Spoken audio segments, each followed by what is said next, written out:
us now, House We love Minority him. Leader, Oh, you're the Democratic best. Congressman Yes. Hakeem Jeffries of New York. And I'm just curious, when you walk into a room, is it required that your Democratic colleagues clap for like 2 minutes straight for you?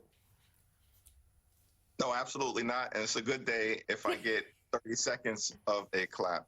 We, are a family, but we work together to make life better for the American people, not to pledge fealty to one another. And it's extraordinary to see what's happening on the other side. The bottom line is that President Biden and House Democrats are going to continue to just simply put people over politics.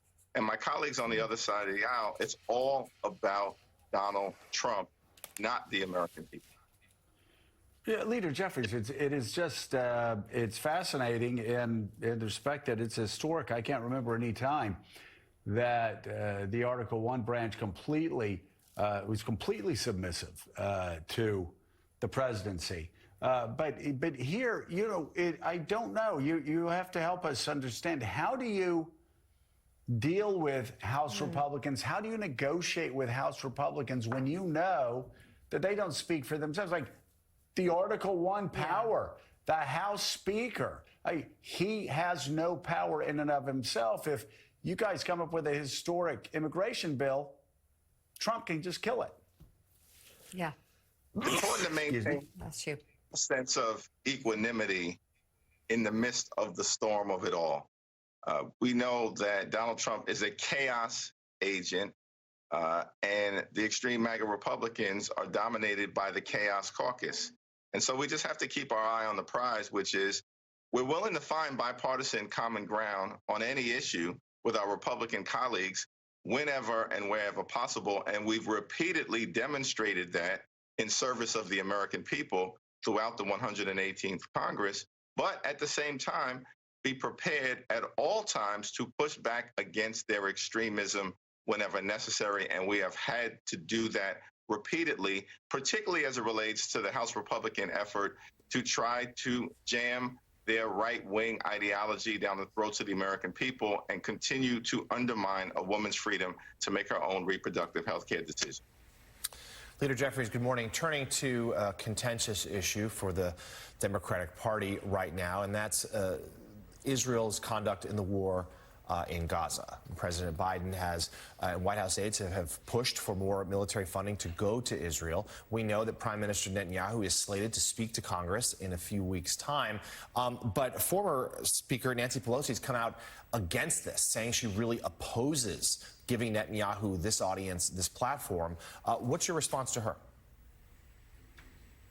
Well, the Speaker of the House and the Senate Majority Leader, of course, are empowered to extend an invitation. And as per usual custom, once that invitation decision was made, as has been the case with other offers to heads of state who are Democratic allies of the United States of America in this Congress, that's meant South Korea and India, we have extended that invitation to the head of state in Israel. Now, as I've also indicated, as is the case with any joint address to Congress, every individual member, 435 of us, will have to make a decision as to whether it's appropriate for them to attend and participate or not. Leader Jeffries, despite the strong hand of Donald Trump wielding power over nearly the entire Republican Party, the House Intelligence Committee has often been, and still is so far, a place of common sense, cooperation, and some bipartisanship. And yet Speaker Johnson last week announced that his intent is to name Scott Perry and Ronnie Jackson to the House Intelligence Committee. Is that going to happen? Well, unfortunately, pursuant to the rules of the House of Representatives, the Speaker, with respect to the Intel Committee, as Joe knows, has the unilateral authority to make appointments. Those appointments are frightening in the context of the irresponsible nature of the behavior of those two individuals, particularly Representative Perry. If the American people give us the opportunity to govern with the gavels in November, we can assure you that a different decision would be made. All right, House Minority Leader, Congressman Hakeem Jeffries of New York, thank you so much for coming on this morning. We appreciate it. Take care. Thanks much.